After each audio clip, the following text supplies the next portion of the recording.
Our planet's waters have been graced by the presence of marine mammals for around 15 million years. Relatively recently, their existence has come under possible threat by plastic pollution produced by humans.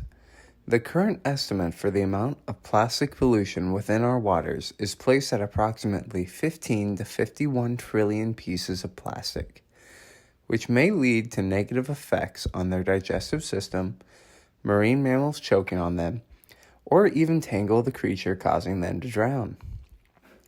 Plastic pollution takes on many forms and is not as simple as a floating Coke bottle. Microplastics, such as microfibers, which are known to be the most abundant microplastic found within these animals, and lost fishing gear, such as nets, otherwise known as ghost nets, are the cause of many of the problems facing marine mammals.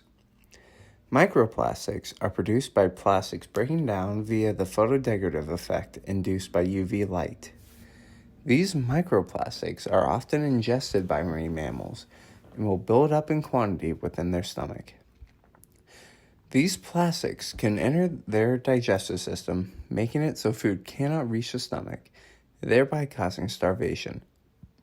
The plastics may shred their intestinal lining, causing internal bleeding, or cause starvation of the animal by reaching their stomach and giving the animal a feeling of fullness.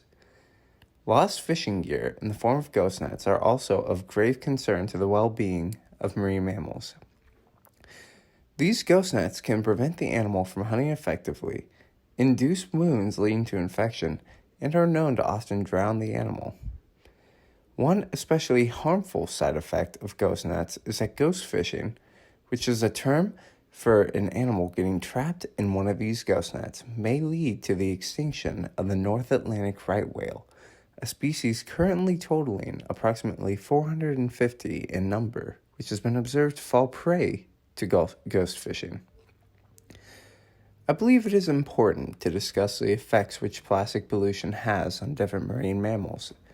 Cetaceans, which consist of porpoises, dolphins, and whales, face similar issues due to plastic pollution as other marine mammals, with some interesting factors. Certain chemicals, such as PLPs or persistent organic pollutants like DDT, bind well to these plastic surfaces. The pollutants are then able to remain within the whale's bladder upon its ingestion and accumulate in amount. Animals with a high trophic level are more prone to this because of their consumption of multiple lower trophic level prey, which have a lower amount of these pollutants, but due to the predator's mass consumption of this prey, the amount of pollutants ingested would ultimately become dangerously high through a process known as biomagnification, possibly leading to nervous system damage, birth defects, endocrine malfunction, or negative impacts to the immune system. Pinnipeds face similar issues when dealing with the crisis of plastic pollution.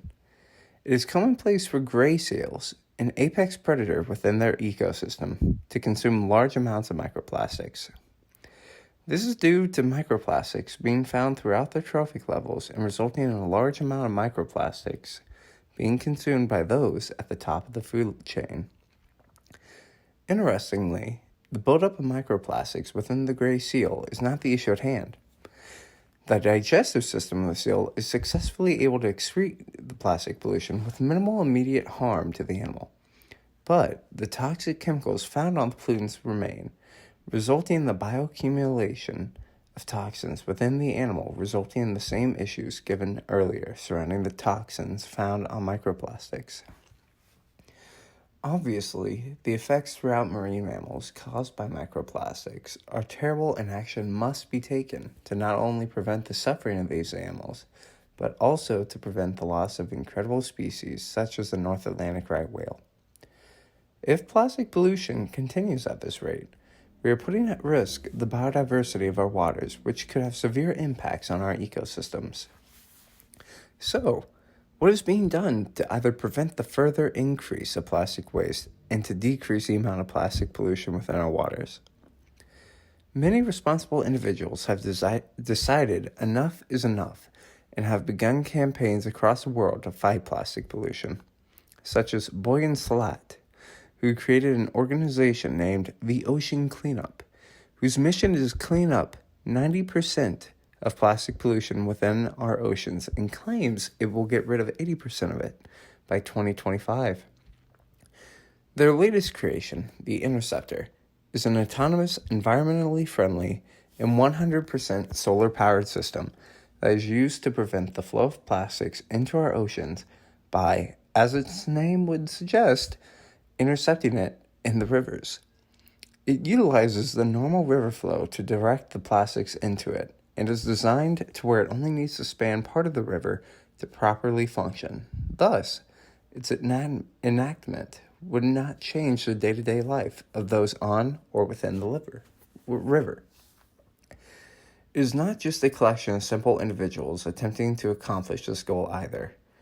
The Prime Minister of Canada, Justin Trudeau, announced recently that the Canadian government will take steps toward the reduction of plastic pollution, including the banning of single-use plastics. Additionally, Peru has restricted the use of single-use plastics, and how can we forget the banning of plastic straws in the state of California? It goes without saying that one would be hard-pressed to find someone who does not agree that the reduction and removal of plastic waste from our waters is an important issue, and we as a population are beginning to make strides toward this goal. It may be a daunting task, the removal of several trillion pieces of plastic waste, and the prevention of the addition to that number. But if we come together, we may be able to prevent further harm to our waters and the marine mammals within them.